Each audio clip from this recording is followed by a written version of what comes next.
Ang lapis mo ay nasa akin.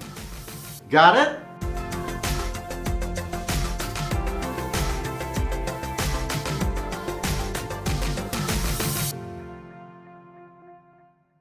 Kumusta po kayo? Welcome back to my channel. Let's Go Tagalog, the channel that is dedicated in guiding you in your journey in learning a beautiful language, Tagalog, the language of the Philippines. We are continuing our discussion on Group 3 personal pronouns, which is part of a huge topic, the Tagalog personal pronouns, which I have been talking about since episode 21. If you have been watching my videos, you'd know that the Tagalog personal pronouns are divided into three main groups, which linguists call by different names.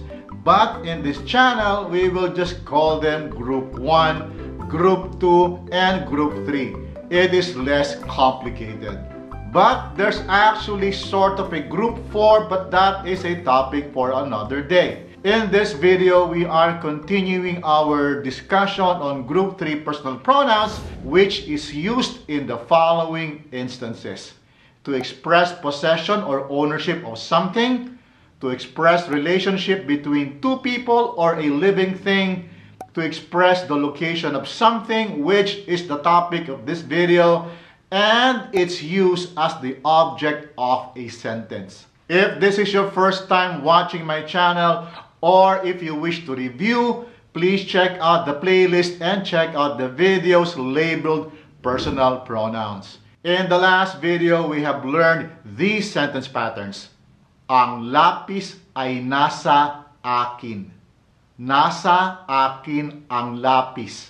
Literally, the pencil is with me. But they can also mean I have the pencil.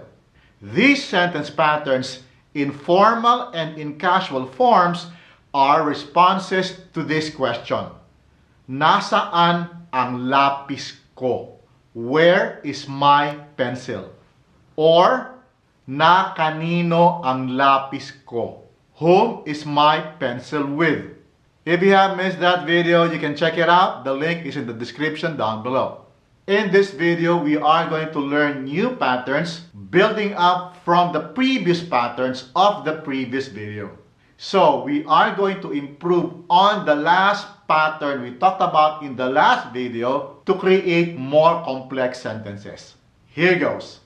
We're going to convert from ang lapis ay nasa akin. Nasa akin ang lapis. The pencil is with me. Or, I have the pencil. Into a new pattern, ang lapis mo ay nasa akin. Nasa akin ang lapis mo. Your pencil is with me. Or, I have your pencil. Let's deconstruct these sentences a bit. Ang lapis mo. Your pencil.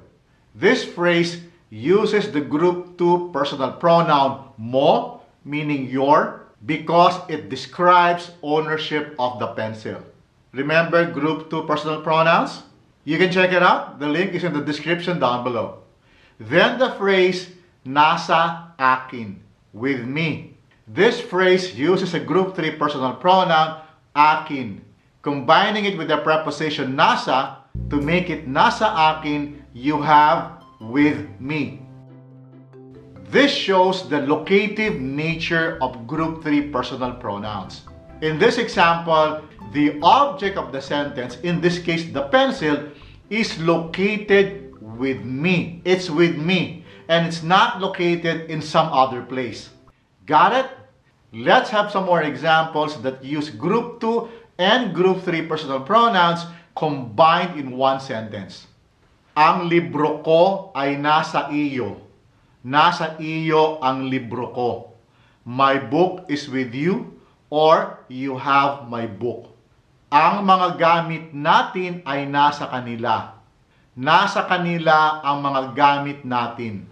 Our things or our stuff is with them. They have our things. You see the mga plural marker in this sentence. Ang mga bag namin ay nasa inyo. Nasa inyo ang mga bag namin. Our bags are with you. You have our bags. Ang mga papeles ninyo ay nasa akin. Nasa akin ang mga papeles ninyo. Your papers are with me. Or, I have your papers.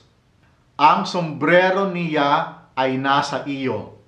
Nasa iyo ang sombrero niya. His or her hat is with you. Or, you have his or her hat. Ang mga regalo nila ay nasa amin. Nasa amin ang mga regalo nila. Their gifts are with us. Or, we have their gifts. Oh, ayos ba? Hindi mahirap, di ba? It's not hard, right? What we discussed are sentence patterns you can use to convey the location of something using group 3 personal pronouns.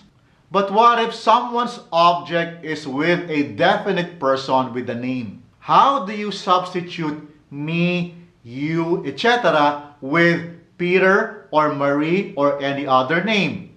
In other words, how do you replace personal pronouns with proper nouns? Well, that's the topic of our next video. And I hope you catch that. I will see you next time, but before I go, please click the like button if you find this video useful. And please remember to click the subscribe button if you haven't subscribed yet, and the bell notification button so you will be updated of new videos that I am coming out regularly. Maraming salamat po at hanggang sa susunod. What I showed you are patterns you can use to construct your own sentence to convey the relation.